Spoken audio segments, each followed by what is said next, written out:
ఓం మహాగణాధిపతయే నమః. ఓం గురుభ్యో నమః. ఓం శ్రీమాత్రే నమః.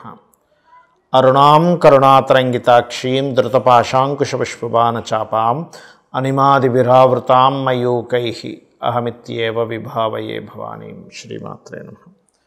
ప్రేక్షకులకి లలితాంబిక అమ్మవారి యొక్క అనుగ్రహం పరిపూర్ణంగా కలగాలని స్ఫూర్తిగా కోరుకుంటూ మనం ఈరోజు 16వ తేదీ నుంచి 31వ తేదీ వరకు ఉన్నటువంటి పక్ష ఫలితాలు ఏ విధంగా ఉన్నాయి, అలాగే గ్రహస్థితి ఏ విధంగా ఉంది ఈ 15 రోజుల పాటు అంటే పక్ష ఫలితాలను చూసుకున్నట్లయితే గురువు మనకి మిథున రాశిలో ఉంటూ 18వ తేదీకి మారిపోతున్నాడు కర్కాటకంలోకి. అలాగే శుక్రుడు 17వ తేదీ శుక్రుడు చూసుకున్నట్లయితే అక్కడే ఉంటున్నాడు కన్యారాశిలోనే. రవి మాత్రం 17వ తేదీకి కన్యారాశి నుంచి తులారాశిలోకి మారుతున్నాడు. మరియు తులారాశిలో కుజుడు బుధుడు ఇద్దరు ఉన్నారు. ఆ కుజుడు బుధుడు కూడా కుజుడు 27వ తేదీకి, బుధుడేమో 24వ తేదీకి వృశ్చిక రాశిలోకి మారిపోతున్నారు. అదేవిధంగా సింహంలో కేతువు చంద్రుడు, ఆ యొక్క చంద్రుడు 15 రోజుల పాటు మనకి 6 రాశులు మారుతాడు. మరియు అదేవిధంగా మీనంలో ఉండేటువంటి శని, కుంభంలో రాహు యొక్క సంచారం జరుగుతుంది.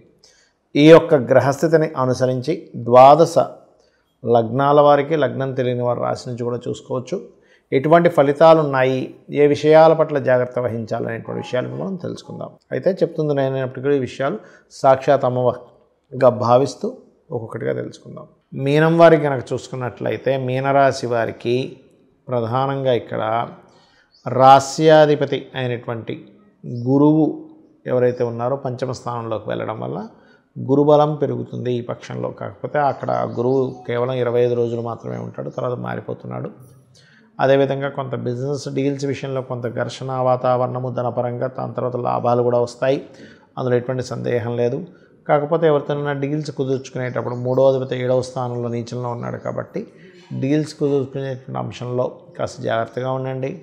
శుక్రవారాలు ఎట్టి పరిస్థితుల్లో మీరు డీల్స్ కుదుర్చుకోకండి. శుక్రుడు నీచంలో ఉన్నాడు కాబట్టి శుక్రవారాలు డీల్స్ కుదుర్చుకోకపోవడము, వివాహ జీవితం విషయంలో జీవిత భాగస్వామిని ఎంపిక చేసుకోవడం ఇటువంటివి ఏమీ చేయకండి దయచేసి. అలాగే సంతానం కోసం చేసే ప్రయత్నం మాత్రం ఖచ్చితంగా ఫలిస్తుంది.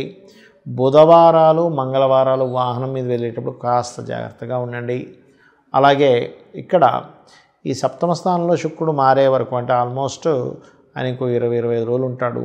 అక్కడ మారే వరకు మాత్రం వివాహం జోలికి, పార్ట్నర్షిప్స్ జోలికి, పార్ట్నర్స్కి ధనం పెట్టడం లాంటివి ఎట్టి పరిస్థితుల్లో చేయకండి. అలాగే మరొక విషయం ఏంటంటే ఉద్యోగం కోసం ఎవరైతే ఇతర దేశాలకి ఇప్పుడుంటే కాస్త అమెరికాలో సరిగ్గా సిచ్యువేషన్స్ లేదు కానీ అమెరికా కాకుండా ఆస్ట్రేలియానో, లండనో, యూకేనో ఇలా ఉంటాయి కదా, అటువంటి ప్రదేశాలకి వెళ్ళేటప్పుడు కాస్త చూసుకొని అడుగు వేయండి. తద్వారా ఏమవుతుందంటే మీకు ఇప్పుడు ఉండేటువంటి గ్రహస్థితి ఎప్పుడైతే దశమాధిపతి చరరాశుల్లో ఉన్నాడో, మరలా 12వ స్థానంలో రాహు ఉండి లగ్నంలో శని ఉన్నాడో, ఇవన్నీ ఏంటంటే విదేశాల కోసం చేసే ప్రయత్నాన్ని సఫలీకృతం చేసేటువంటి కాంబినేషన్. కాబట్టి ఎట్టి పరిస్థితుల్లో కూడా ఈ యొక్క అవకాశాన్ని వదులుకోకండి. అలాగే మీరు నిత్యము కూడా దత్తాత్రేయుడి యొక్క ఆరాధన, ఏదైనా దుర్గాదేవి ఆలయానికి వెళ్ళి అక్కడ ఏదైనా సేవ చేయడం చేయండి. తద్వారా ఏమవుతుందంటే దుర్గా ఆరాధన వల్ల ఏలినాటి శని ప్రభావం ఉంది కదా, తగ్గుతుంది. లేదా కాలభైరవ ఆలయానికి వెళ్ళడం, ఆంజనేయ స్వామి ఆలయాలకు వెళ్ళడం, శని గ్రహానికి సంబంధించినటువంటి నువ్వులు ఏవైతే ఉంటాయో నువ్వుల్ని దానంగా ఇవ్వడం, 1 కేజీ బావు నువ్వులు, బ్లూ కలర్ వస్త్రం, ఇవి గనక మీరు చేస్తూ ఉన్నట్లయితే ఖచ్చితంగా మీకున్నటువంటి సమస్యలు తగ్గుతాయి. వీలున్నప్పుడల్లా కూడా దత్తాత్రేయ పారాయణ లేకపోతే దక్షిణామూర్తి స్తోత్ర పఠనం చేయడం అనే విధాలా బాగుంటుంది. చాలామంది ఏమండి మేము ఎంత కష్టపడినా కూడా మాకు ధనపరమైనటువంటి విషయాల్లో అభివృద్ధి ఉండట్లేదు, ఏమి చేయాలని అడుగుతూ ఉంటారు. ఇక్కడ 3 అంశాలు ప్రధానంగా. ఒకటి, మీ యొక్క జన్మజాతకంలో ధనాధిపతి లక్ష్మీ స్థానాలను కొని ఉంటాయి. ధనాన్ని ఇచ్చేటువంటిది ధనస్థానం. అలాగే మీ ఆలోచనలు మీరు ఎక్కడైనా నిర్ణయాలు తప్పు తీసుకుంటున్నారా, ఆ నిర్ణయాల వల్లే మీకు ధన సంబంధించిన ఇబ్బంది తగ్గుతుందా అని చెప్పేది పంచమ స్థానం. పూర్వజన్మ పుణ్యాన్ని బట్టి వచ్చేటువంటి ధనయోగం ఉంటుంది, అది 9వ స్థానం. అలాగే లాభాలు, వ్యాపారాలు బట్టి వచ్చేటువంటిది లాభస్థానం. లేదంటే నేను జాబ్ పరంగా చేస్తానండి అన్నప్పుడు 6వ స్థానాన్ని, దశమ స్థానాన్ని ఇట్లా చూస్తూ ఉంటాం. అయితే ఇందులో ఒక్కొక్క గ్రహానికి ఒక నిర్దిష్టమైనటువంటి కారకత్వాలు ఉంటాయి. ఒక్కొక్క గ్రహానికి గుర్తుపెట్టుకోండి. ఆ గ్రహము మొత్తం మనకి 2 ఛాయాగ్రహాలు, మిగతా 7 గ్రహాలు మొత్తం 9 కలిపితే మీ ధనాధిపతి ఏ నక్షత్రములో ఉన్నాడు, ఏ గ్రహంతో సంబంధం కలిగి ఉన్నాడు, అసలు అక్కడ ఉన్నదేమిటి, మీరు ఎక్స్పెక్ట్ చేస్తుంది ఏమిటి అంటే చిన్న ఎగ్జాంపుల్ చెప్తాను చూడండి. మనం చక్కగా మామిడికాయకి సంబంధించి మామిడి చెట్టుకు సంబంధించిన ఒక టెంకని పాతాం. అదేమైంది, పెద్ద అయింది, వృక్షమైంది, మొత్తం మామిడి పళ్ళు ఇస్తుంది. మీరు ఎక్స్పెక్టేషన్ మాత్రం చింతకాయలు రావాలనో లేకపోతే సీతాఫలం రావాలనో అనుకున్నారు. అది రావట్లేదు. ఎక్కడి నుంచి వస్తుంది అంటే మీరు ఏదైతే నాటారో భూమిలో దాని యొక్క ఫలమే వస్తుంది. అలాగే మనం పూర్వజన్మలో ఏదైతే కర్మ చేశామో ఆ కర్మ సంబంధించిన ఫలితం వస్తూ ఉంటుంది. జ్యోతిష్ శాస్త్రంలో మీకు అసలు ధనయోగం ఎందులో ఉందో చూసుకోవాలి. అంటే ఒక వ్యాపారం చేస్తే ఉందా, ఉద్యోగం చేస్తే ఉందా, ఆ ఉద్యోగం కూడా ఇక్కడ చేస్తూ ఉందా, వేరే రాష్ట్రానికి మారాలా, వేరే దేశానికి వెళ్ళాలా. చాలామంది ఏమనుకుంటారు, ఏమంటే నేను పెద్దగా చదువుకోలేదు, ఏ దేశానికి వెళ్తాను. కొన్ని వృత్తులకి కొన్ని టాలెంట్స్కి చదువుతో సంబంధం అనేటువంటిది ఉండదు. ఇది ముఖ్యంగా గుర్తుపెట్టుకోవాలి. అలాగే వ్యాపారం చేసేటట్టయినా చదువుకునేటప్పుడైనా కూడా ముఖ్యంగా చిన్నపిల్లలకి ఒక ఏజ్ వచ్చినప్పటి నుంచే, ఒక సర్టన్ ఏజ్ స్టార్ట్ అయినప్పటి నుంచే జాతకం చూపించుకుంటే అసలు వీళ్ళు ఏ రంగాల్లోకి వెళ్తే బాగుంటుంది. ఆ పిల్లవాడికి ఇంజనీరింగ్లో ఉంటుంది, పాపం తల్లిదండ్రులు వీళ్ళు డాక్టర్ చదివిసి వీళ్ళ లైఫ్ బాగుంటుందేమో అనుకుంటే దాని మీద ఇంట్రెస్ట్ ఉండక సరిగ్గా అది నడవక ఎందుకు చదివేంటారు MBBS అన్నట్టుగా ఉంటుంది.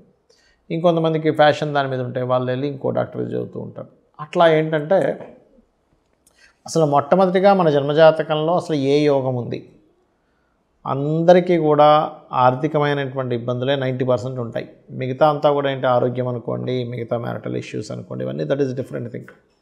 కానీ ఆర్థికంగా స్థిరపడితే ప్రతి ఒక్కరూ ఆనందంగా ఉంటారు. కాబట్టి మీ అందరికీ కూడా నేను చెప్పేది ఒకటే, మీరు ఎంత ఇబ్బంది పడుతున్నా అమ్మవారి నామం ఒకటి ఉంది, అది కనుక మీరు స్మరించుకోగలిగితే భక్తి శ్రద్ధ భావనతో నిత్యము రోజు చేస్తూ ఎక్కడా కూడా టైం తప్పకుండా, ఎందుకంటే ఉదయం పూటే చేయండి. చాలామంది ఏంటంటే ఏమంటే సాయంత్రం చేసుకోవచ్చా, ఉదయం మిస్ అయితే అంటే చేయొచ్చు, చేయకూడదని కాదు. కానీ ఏమవుతుంటుందంటే ప్రాక్టికల్గా నేను చూసినప్పుడు కొంతమందికి నాన్ వెజిటేరియనో లేకపోతే ఇంకోటితో అలవాటు ఉంటుంది. పొద్దున్నే మీరు చేసేసుకున్నారు అనుకోండి, తర్వాత మీకు ఉండే అలవాటుని బట్టి ఏదో తింటారు, ఫుడ్ రిలేటెడ్ సంబంధించింది, అది వారి వృత్తులను బట్టి వారికి సంబంధించినటువంటి దీన్ని బట్టి వాళ్ళకి అలవాటు ఉంటుంది. ఇక్కడ ఏమవుతుంది, మధ్యాహ్నం ఏదో నాన్ వెజిటేరియన్ తిన్నారు, అమ్మో ఇవాళ సాయంత్రం నేను చేయకూడదు కదా, అమ్మవారిది కదా అని పెండింగ్ పెడతాం. ఈ కంటిన్యూటీ అనేటువంటిది మన ఆహారపు అలవాట్ల మూలంగా ఎక్కడో అది ఆగుతూ ఉంటుంది. అలాగే మరొక విషయం ఏంటంటే చాలామంది 108 సార్లు చేయడం, ఒక మాల తిప్పడం చేస్తారు. అలా చేయకండి. ఒక 45 నిమిషాలు లేదా అరగంట సేపు నేను చెప్పబోయే మంత్రాన్ని చేయండి. ఖచ్చితంగా మీకు ఫైనాన్షియల్గా బాగుంటుంది, అప్పులున్నా కూడా క్లియర్ అవుతాయి. ఆ రెండో ఏంటో కూడా చెప్తాను.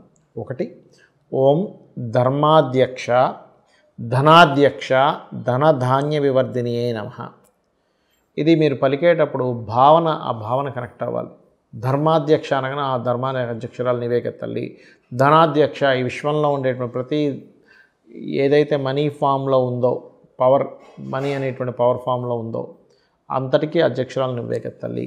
ధనధాన్య వివర్ధిని, ధనాన్ని ధాన్యాన్ని ఇచ్చే తల్లివి నువ్వే కదా అని లలిత అమ్మవారిని అనుకోండి. అలాగే ఓం అపర్ణాయై నమః. ఈ మంత్రము ఖచ్చితంగా మీకు అప్పుల నుంచి బయటపడేస్తుంది.